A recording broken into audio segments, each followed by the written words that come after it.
नमस्कार। कहानी गोल्ड में आज सुनिए वरिष्ठ समकालीन लेखिका उर्मिला शिरीष जी की लिखी कहानी लिफाफे। जैसे जैसे रिटायरमेंट की तारीख निकट आ रही थी वैसे वैसे पेंशन की चिंता बढ़ती जा रही थी। सुना था पेंशन बनने और मिलने में महीनों लग जाते हैं। पेंशन ऑफिस के चक्कर लगाने में जूते घिस जाते हैं। आपने क्या किया था सर? उससे 5 महीने पहले रिटायर हुए अपने कलीग से उसने पूछा। एक सैलरी का पैसा रख लिया था। किस लिए? देने के लिए। बिना दिए काम नहीं चलेगा। मत देना, आपकी पेंशन लटकी रहेगी उनकी कृपा पर। 100 अड़ंगे यानी इतनी आपत्तियां लगा देंगे कि आप किसी से भी फोन लगवाओ, सिफारिश करवाओ, वे आपको उलझा कर रख देंगे। आपकी पेंशन लटकी रहेगी उनकी कृपा पर। उसने सारा हिसाब लगाया, कौन कौन सी किश्त कटती है और सारे लेन देन के बाद कितना पैसा हाथ में बचेगा। जीपीएफ का पैसा आने में भी वक्त लगेगा। ग्रेच्युटी का पैसा तब मिलेगा जब वह क्वार्टर सरेंडर करके सारे नो ड्यूज जमा कर देगी। नो ड्यूज भी तो कई जगह से लेना पड़ता है। विद्युत विभाग, लोक निर्माण विभाग, जल निगम विभाग, वहां भी 10 चक्कर लगाने पड़ेंगे। लोक निर्माण विभाग के एक कर्मचारी ने तो पहले से वायदा करवा लिया था कि ऊपर रखी अतिरिक्त टंकी और किचन में लगे पंखे वही लेकर जाएगा। सर, आपने कितने लिफाफे बनाए थे? क्या हुआ, मन बदल गया? सिद्धांतों पर चलने से काम नहीं होता है मैडम। व्यवहारिक ढंग से चलने का समय है यह। हिसाब तो बनाना पड़ेगा। देखिए, आपके बिल ले जाने से लेकर अकाउंटेंट पेंशन अधिकारी तक का हिस्सा रहता है और वे सब एक दूसरे का सपोर्ट करते हैं।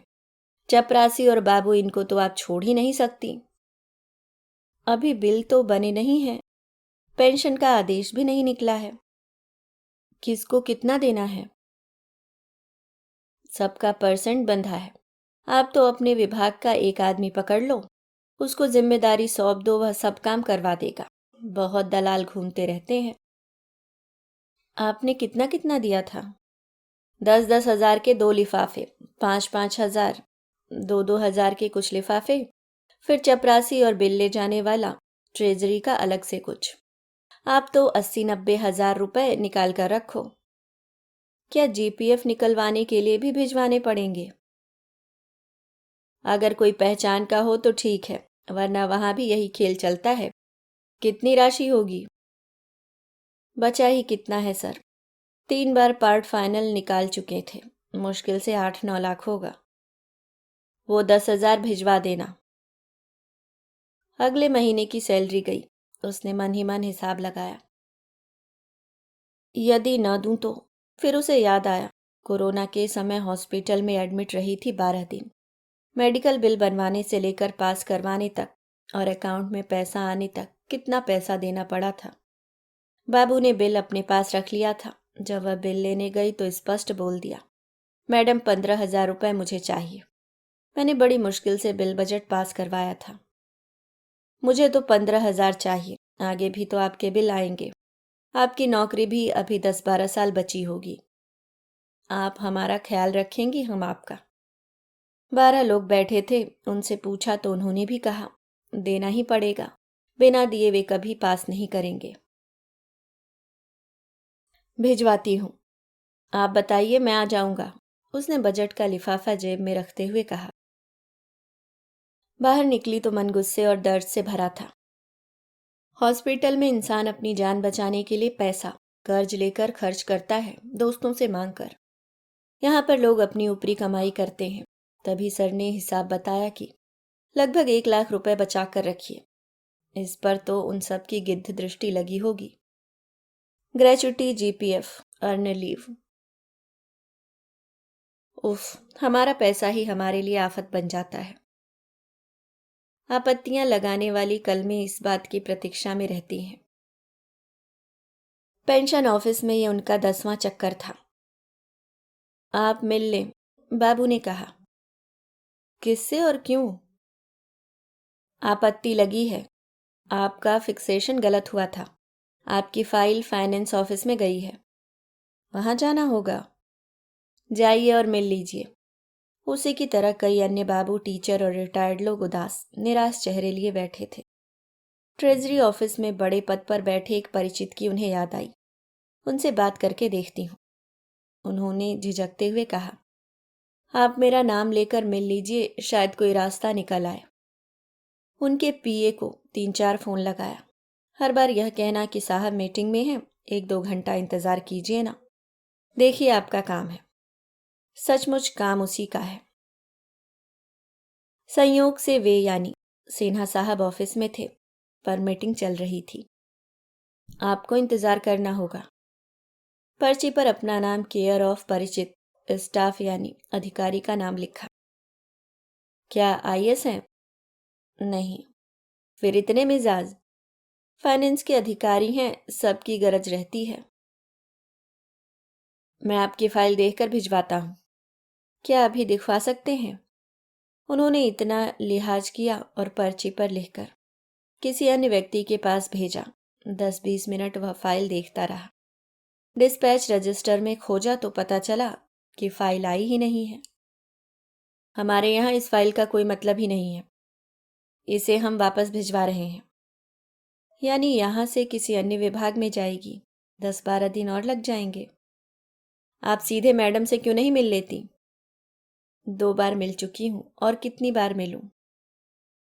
उसने वहीं से अपने एक पारिवारिक आईएएस को फोन लगाया। सारी बातें विस्तार से बताई। मैं बात तो कर लूंगा, पर वह मैडम किसी की सुनती नहीं है। वह बाहर बैठी थी।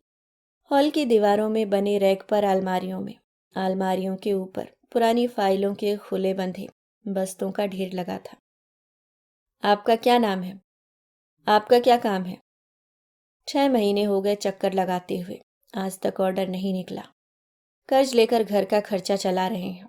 लड़के को मोटरसाइकिल दिलवाई थी, उसकी 4 किश्तें बाउंस हो गई हैं। बैंक वाले धमकी दे रहे हैं।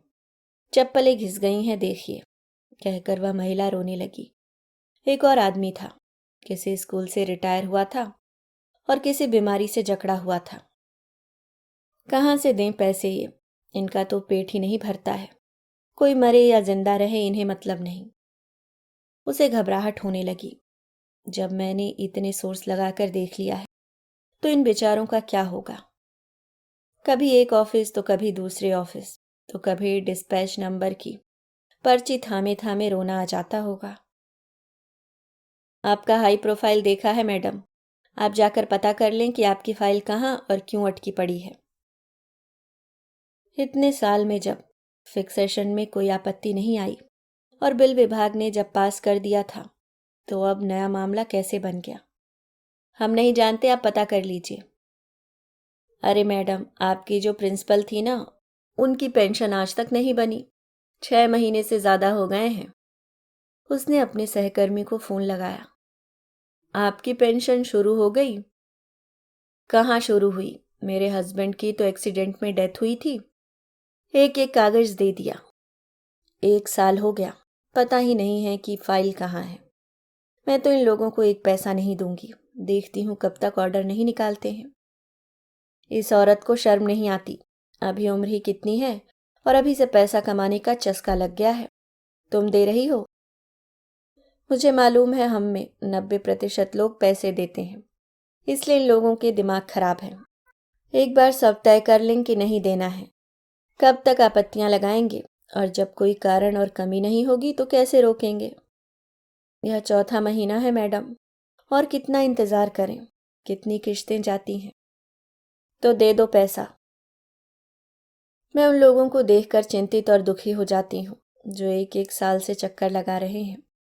भूखे प्यासे बेचारे बाहर से आते हैं। हम कितने विवश हैं। वह महिला इस बीच 3 बार पेंशन ऑफिसर से मिल चुकी थी। एक बार घर पर भी फोन किया था, पर वह ऑफिसर टालने के अलावा एक कदम आगे नहीं बढ़ रही थी। इसलिए हमने एक आदमी को काम सौंप दिया था। ले भैया, तू खा औरों को भी खिला, पर हमारा काम करवा दे।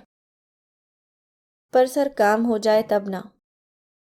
फिर तीसरे दिन उसने अखबार में पढ़ा कि पेंशन ऑफिस में आर्थिक अपराध ब्यूरो का छापा पड़ा है। चपरासी तथा बाबू रंगे हाथों पैसा लेते हुए पकड़े गए हैं। बेचारा चपरासी, वही मिला पकड़ने के लिए। कोई बेचारा नहीं है, वही तो मैडम के पैसे लिया करता था। वह तो मोहरा बनाया गया है। असल तो उस रिश्वतखोर औरत को गिरफ्तार करना था। जब वह ऑफिस पहुंची तो पूरा ऑफिस काम में लगा था। चारों तरफ सन्नाटा छाया था। छापा मारने वाली टीम फाइलों की जांच कर रही थी। कुछ दस्तावेज बस्ते में बांध कर रखे गए थे। वह वहीं बेंच पर जाकर बैठ गई। एक अधिकारी उसके पास आया। मैडम, आपका क्या काम था? कितने महीने से आ रही हैं? 4 महीने से। क्या दिक्कत है? हर बार फाइल पर आपत्ति लगाकर भेज दी जाती है, जबकि मेरा केस एकदम सही है। क्या आपसे किसी ने पैसे मांगे?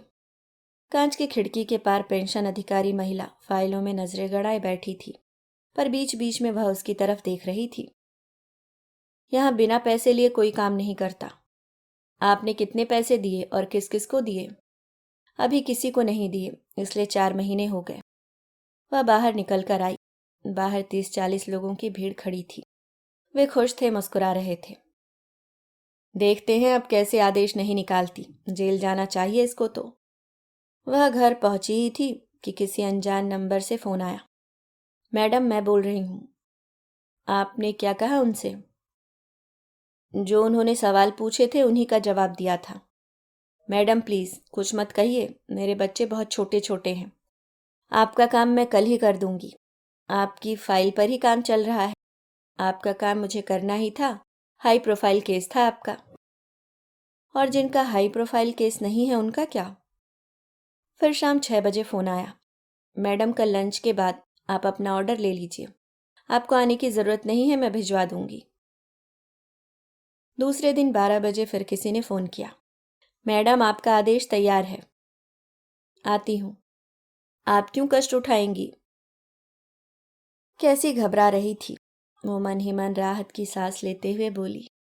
सबको उम्मीद थी कि वह जरूर पकड़ी जाएगी, क्योंकि दूसरे दिन के अखबार में उसी छापे पर खबर केंद्रित थी। लोगों के बयान थे। जब वह लंच के बाद पहुंची तो देखा ऑफिस व्यवस्थित हो गया था। सारी फाइलें समेट कर रख दी गई थीं। कई फाइलें ब्यूरो वाले ले जा चुके थे। वह बाहर खड़ी ही थी कि चपरासी दौड़कर आया। मैडम, आप मैडम के कैबिन में बैठिए। कितनी बार पर्ची भिजवाने के बाद वह मिलने से इनकार कर देती थी और आज स्वयं अपने कैबिन में बुला रही थी। आइए मैडम, बैठिए। चाय पिएंगी? थोड़ी देर में ही पानी नाश्ता चाय उसके सामने रखी थी। उसके चेहरे की रंगत उड़ी हुई थी। लग रहा था जैसे रात भर यह सोई नहीं थी। आपका आदेश डिस्पैच हो रहा है। वे आपसे फिर पूछेंगे। तो? मैडम, उसने चारों तरफ चोरी छुपे देखते हुए कहा। शायद कैमरे लगा दिए गए थे, तभी चपरासी ने आकर बताया कि उसका आदेश डिस्पैच हो चुका है। वह उठकर खड़ी हो गई। आप बैठिए, यहीं बुलवा देती हूँ। जाओ राजेश, डिस्पैच रजिस्टर यहीं लेकर आओ। मैडम के साइन यहीं ले लो। हाथ में आदेश का लिफाफा था। उसके साथ आया ऑफिस का लड़का बाहर बैठा था। मैडम को साहब याद कर रहे हैं। किस लिए? पता नहीं, वो कुछ। ऑफिस वाले लड़के ने कहा। परसों छापा पड़ा था, वे दोनों छूट गए क्या? याद करने वाला आदमी बाहर खड़ा था। क्या बात करना चाहते थे? इन्होंने बताया होगा।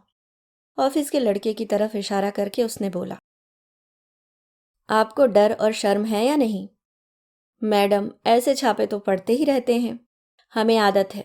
क्या होगा, ट्रांसफर ना? मैडम, इनका 5 बनता है और मुझे आप जो देना चाहें। और तुम्हारी मैडम का कितना बनता है? अभी मैडम को मारिए गोली, उनका मामला लंबा चलेगा। उसने बैग में रखे लिफाफे को टटोला। उस लिफाफे के नीचे ऐसे कई लिफाफे बने रखे थे।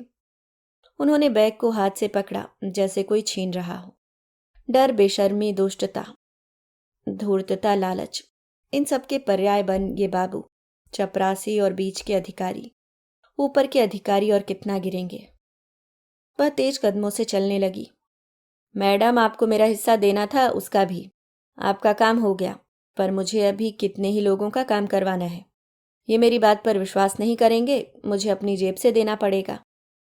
आपका ही अभी जीपीएफ और ग्रेच्युटी का पैसा आना है। बिल ले जाने वाला दिनेश और लेखपाल जी मुझसे नाराज हो जाएंगे। अगर उन्होंने आपत्ति लगा दी तो आपके बिल यूं ही घूमते रहेंगे। उन्होंने पलटकर साथ आए लड़के की तरफ देखा, जिसका चेहरा उतरा हुआ था। वह गुस्से और उपेक्षा भरी निगाहों से उन्हें देखे जा रहा था। जब सारे कागज सही होंगे तो आपत्ति क्यों लगाएंगे?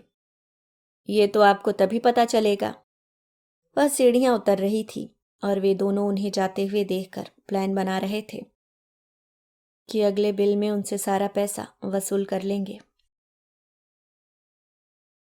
अभी आप सुन रहे थे वरिष्ठ लेखिका उर्मिला शिरीष जी की लिखी कहानी लिफाफे।